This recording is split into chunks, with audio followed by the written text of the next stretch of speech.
साथियों, आप कांग्रेस नेताओं के बयानों से इनके मंसूबों का अंदाज लगा सकते हैं। कांग्रेस के शहजादे विदेश में कहते हैं कि भारत कोई राष्ट्र नहीं है। देश सर्जिकल स्ट्राइक करता है तो ये सेना से सबूत मांगते हैं। सेना के शौर्य को कांग्रेस के शहजादे खून की दलाली बोलते हैं। टुकड़े टुकड़े गैंग के पीछे सबसे पहले कांग्रेस खड़ी हो जाती है।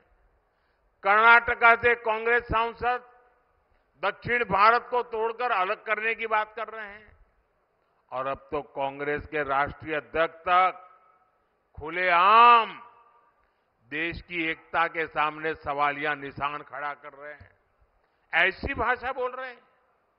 ये विदेश की धरती पर जाकर कश्मीर का राग आलापते हैं, लेकिन जब मैं राजस्थान में कश्मीर की बात करता हूं तो ये पूछते हैं, अगर कश्मीर से 370 हट गया तो राजस्थान का क्या वास्ता? ये कांग्रेस अध्यक्ष ने यहां आकर के बोला कि भाई कश्मीर तो दूर है, वहां से 370 हट गया तो इसमें राजस्थान का क्या वास्ता? मैं जरा कांग्रेस पार्टी को बताना चाहता हूं, जरा कान खोल करके सुन लो और आपके नेताओं को भी जरा भेज देना मेरा वीडियो।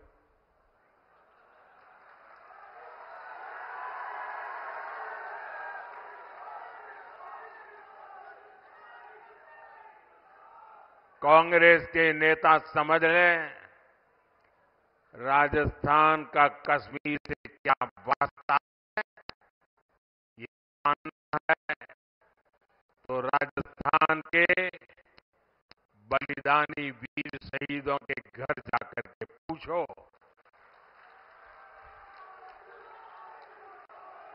उनके गांव की मिट्टी बताएगी कि राजस्थान का कश्मीर से क्या वास्ता है। कश्मीर की धरती पर मेरे राजस्थान के अनेक वीर संतानों ने बलिदान दिए हैं और आप मुझे पूछते हो कि क्या वास्ता है। इस मिट्टी के शहीदों की समाधियां तुम्हें बताएगी राजस्थान का कश्मीर से क्या रिश्ता है। सत्ता से दूर होकर इनकी सोच इतनी संकुचित हो गई है कि ये लोग राणा प्रताप की धरती से पूछते हैं कि कश्मीर का बाकी देश से क्या लेना देना। आप कल्पना करिए, जब विपक्ष में रहकर इसकी सोच ऐसी है तो ये सत्ता में देश की अखंडता और एकता के साथ क्या क्या खिलवाड़ कर सकते हैं।